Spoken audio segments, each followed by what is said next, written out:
ecological fallout, people living around potential targets such as military bases and chemical plants may be advised to evacuate. Protection from radioactive fallout will require taking shelter. Seminario Permanente en Salud Colectiva 2026.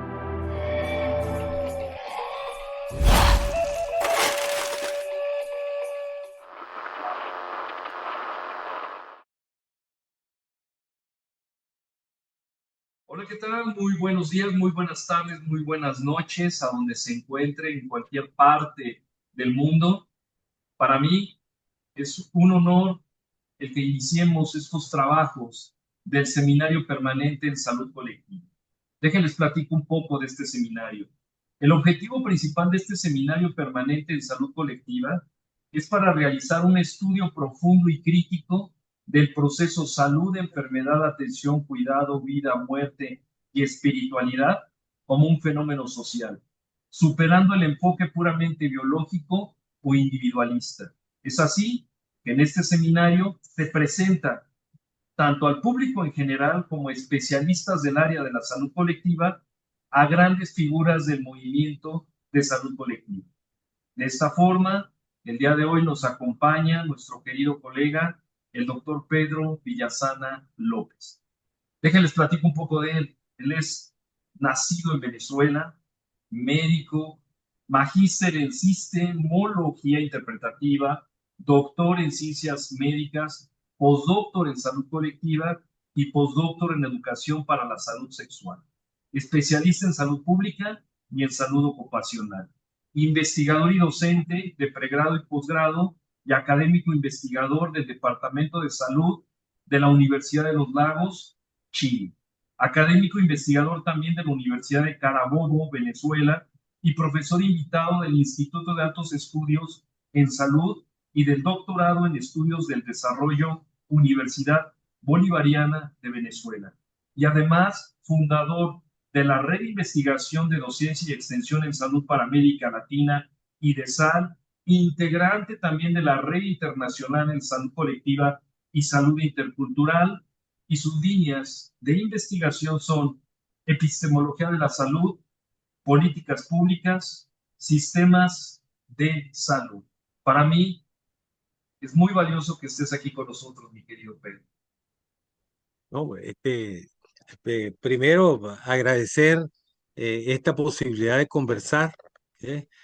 de, de discutir, como lo llamamos nosotros, de construir en colectivo y seguir reflexionando sobre nuestro hacer, nuestro pensar, nuestra vida y la de los pueblos que tratamos de acompañar. Yo agradezco mucho esta posibilidad de que podamos compartir este proceso. Bueno, pues ya hablando de salud colectiva, yo quisiera saber para ti, pero en lo particular, ¿qué podríamos entender como salud colectiva en estos momentos, colega?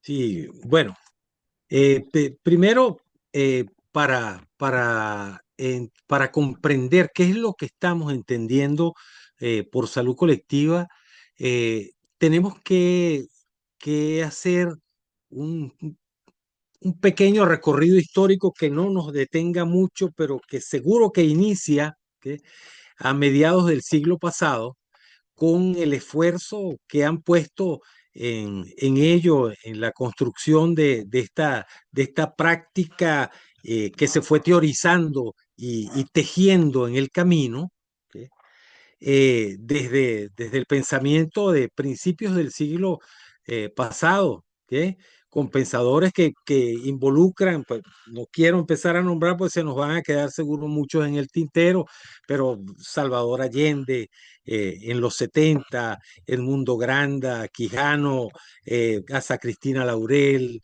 y más cercano Jaime Brey, Juan Samaja, Mario Testa, y un conjunto de pensadores, y fíjate que estoy casi que circunscribiéndolo a nuestra América Latina, ¿sí?, que es donde este pensamiento hacia la salud colectiva como una forma de reconstituir nuestra visión del sujeto salud, ¿sí?, pero sobre todo entendiéndolo esto, esa construcción de esa visión integral de la salud en un proceso de transformación, tratando de superar, ¿okay?, lo que hasta ahora veníamos haciendo, y seguimos haciendo en muchos de nuestros espacios, ¿okay?, con la construcción de la epidemiología y sus muy valiosos aportes, que no los negamos, ¿okay? Lo que intentamos hacer y hemos venido a hacer es superar esa visión reduccionista de la epidemiología clásica y dar, digamos, en la transición, el salto, ¿sí? Y correr los riesgos de hacer la práctica de una epidemiología crítica, transformadora de nuestras realidades. Superar lo que se conoce y se ha estabilizado y es hegemónico como la visión de la epidemiología de riesgo, que intenta controlar factores y estilos de vida en la población y transitar hacia una visión integradora que involucre todas las dimensiones de la vida del ser humano, más allá de lo biológico, más allá de la enfermedad, sí, entonces reivindicando y pensando en la salud y la vida, y con ese foco en la transformación de los modos de vida como nuestro norte. La salud colectiva, entonces, la podemos entender como el enfoque que pretende transformar la realidad, ¿sí?, en salud y vida, ¿sí?, de las poblaciones humanas, y no transformar desde fuera, sino con las poblaciones humanas, desde las poblaciones humanas. Eso es algo que podría acercarnos a un concepto que estamos en proceso de construcción, ¿sí? Y que no lo damos nunca por cerrado. Nosotros, por ejemplo, como algunos, como Bray y Samaja nos comentaba, tú puedes atender o cambiar un problema de salud en la consulta individual. Eso está bien, eso es necesario. ¿Es suficiente? También nosotros podremos lograr cambios masivos como esos que hacemos con esas grandes campañas y esas grandes inversiones que se hacen a nivel internacional en individuos, ¿no? Eso también es bueno, es necesario hacerlo, ¿no? Pero solo podríamos lograr transformaciones profundas y sobre todo sustentables cuando cambiamos la lógica de funcionamiento de la sociedad, lo que algunos han llamado la reproducción social más amplia, los modos en los cuales se estructuran las formas de vida de las poblaciones. Entonces, lo que estamos planteando de alguna manera es, y rápidamente, y señalando algunas de las categorías que uno está intentando, haciendo el esfuerzo por trabajar, ¿m?, hacia robustecer eso, la ontología, eso que tú llamabas el cuidado, ¿sí?, hacia un enfoque transformador, emancipador, que desde un análisis complejo del proceso salud-enfermedad, vida, muerte, cuidado, ¿sí?, de la vida en su conjunto, ¿sí?, entendiendo entonces categorías como la reproducción social y el modo en el cual los procesos de producción de la sociedad generan y sustentan y sobre todo reproducen socialmente los modos de vida de la población. Tratar y hacer un esfuerzo por trascender de la epidemiología de riesgo, que ha sido rebautizada como determinante social por la OMS, entonces dar el salto hacia tratar de comprender, de analizar la complejidad de la salud como un proceso crítico, como un resultante de las interrelaciones que no podemos separar de lo que es la visión política de la sociedad, de donde emergen las clases sociales, las relaciones de género, interculturales, etcétera. Es decir, caracterizar los modos de vivir, pero con la intención de transformarlos. Ahí, hace rato yo conversaba con una estudiante y le decía que hay una distancia importante entre la contemplación de las realidades que hace la epidemiología clásica y la intención transformadora de esas mismas realidades que aborda la epidemiología crítica. ¿Okay? La salud colectiva, cuyo eje de funcionamiento, el eje que le da sentido es la práctica precisamente de la epidemiología crítica, pretende entrar en los procesos de transformación de las sociedades, de las lógicas de funcionamiento, de lo que algunos llaman las causas estructurantes y estructurales de los problemas que estamos sufriendo como sociedades y como mundo. ¿Sí? Esto no es sencillo, ¿sí? No es fácil, nadie nos dijo que era fácil, pero es el proceso en el que estamos, en el de comprender. Si tú quisieras resumir qué entendemos por salud colectiva en una sola palabra, la entendemos como transformación. Eso creo que da una idea de lo que estamos hablando. Claro No, que sí. perdóname que me No, extendí tanto, no, pero yo creo que es muy valioso esto que nos acabas de comentar porque de ahí muchas personas y muchos iniciados en salud colectiva, pues son lo que a veces comentan. En el caso tuyo, ¿tú consideras que nos podrías mencionar un logro de la salud colectiva en algún país que tú conozcas? y mira, de ese recorrido histórico del que yo Mm. hablaba antes, nosotros podríamos arrancar perfectamente desde de los médicos descalzos, ¿sí? De la China, por ejemplo, ¿sí? A principios del siglo pasado, de las experiencias de Cuba con los comités de defensa de la salud, ¿sí? Algunas experiencias que tuvimos oportunidad de desarrollar personalmente en mi país, en Venezuela, como los núcleos de atención primaria. Pero hay una cosa hay, mejor dicho, varias cosas que podríamos decir en las cuales estas experiencias se podrían parecer. ¿Sí? ¿Que nos podrías mencionar un logro de la salud colectiva en algún país que tú conozcas? Y mira, de ese recorrido histórico del que yo Mm. hablaba antes, nosotros podríamos arrancar perfectamente desde de los médicos descalzos, ¿sí? De la China, por ejemplo. ¿Sí? Primero, ¿sí?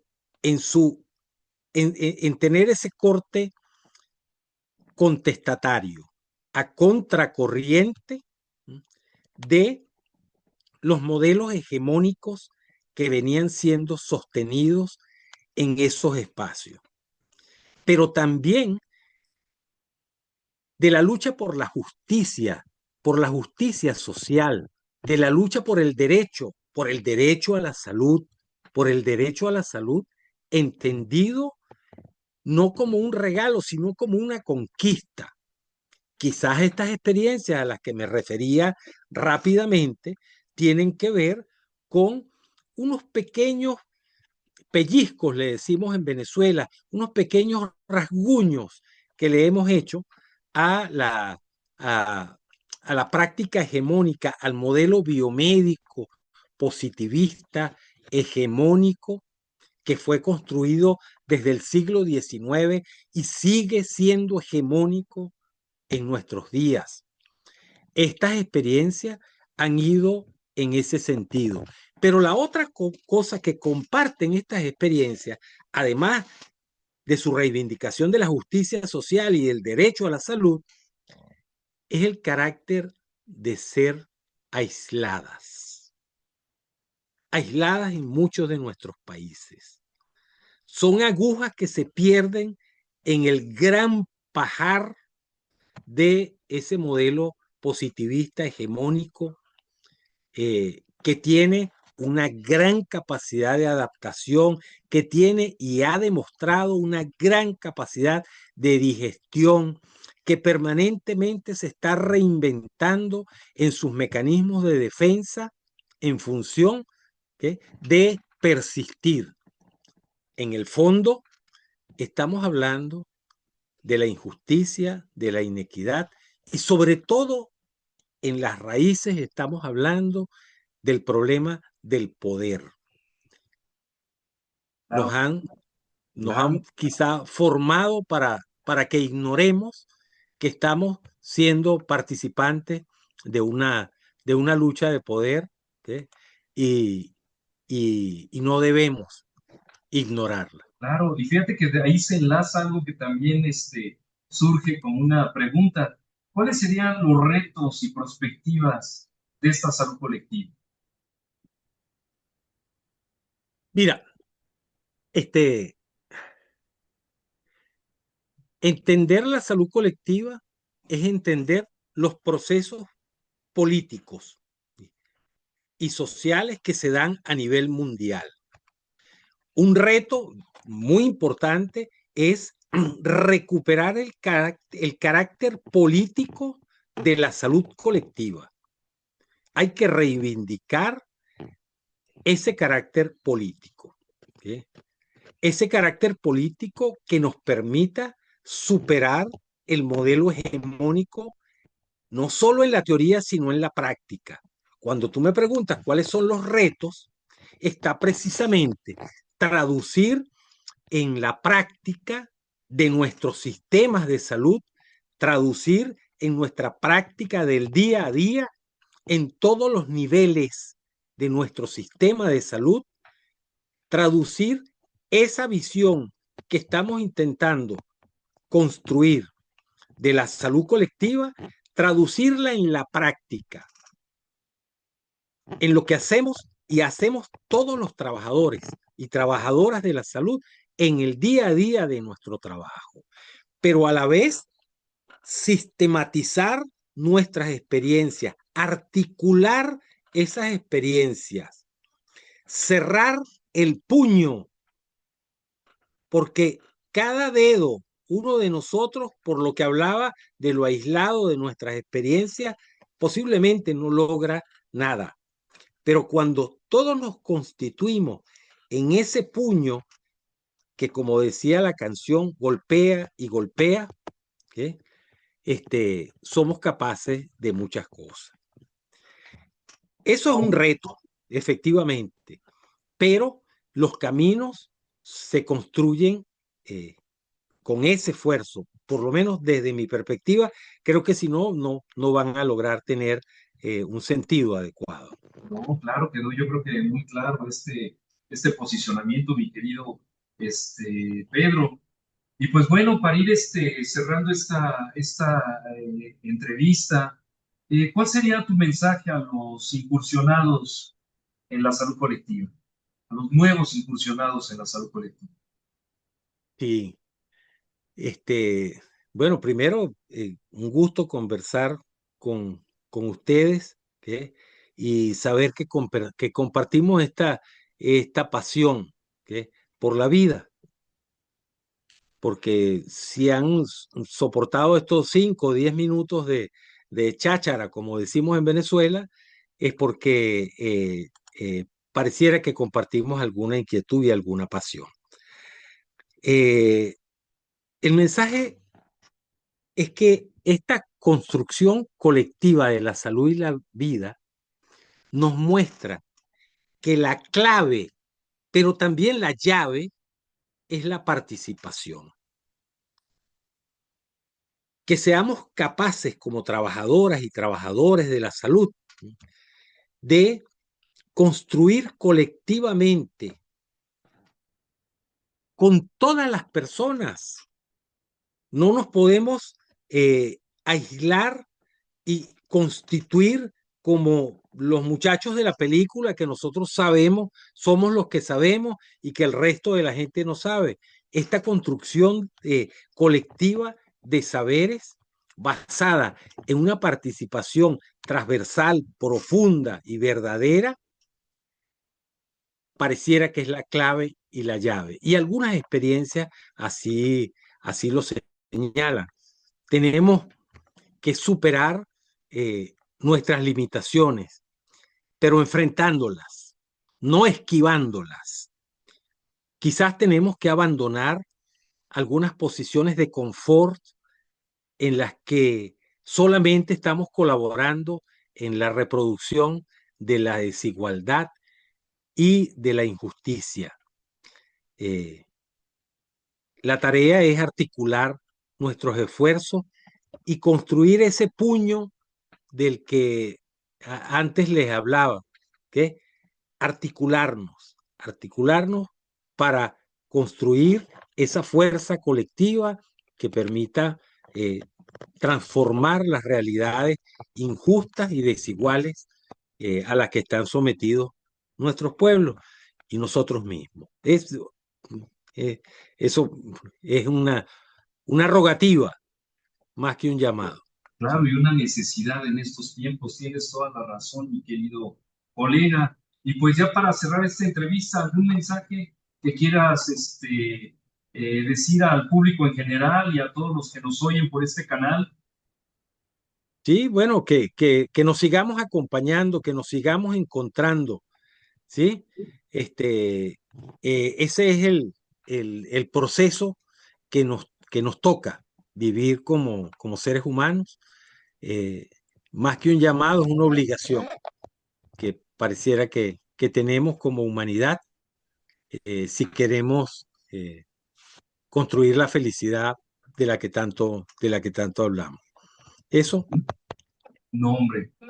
Muchísimas eso sería. gracias, mi querido Pedro. Agradezco muchísimo esta apertura de este seminario permanente en Salud Colectiva 2026. Agradecemos mucho tu tiempo y a todos los que nos ven por este canal de YouTube y por los diferentes canales de la Red Internacional en Salud Colectiva. Les mandamos un fuerte abrazo y síganos en nuestras redes con más actividades. Hasta pronto. Cuídense. Chao, suerte, que esté muy bien.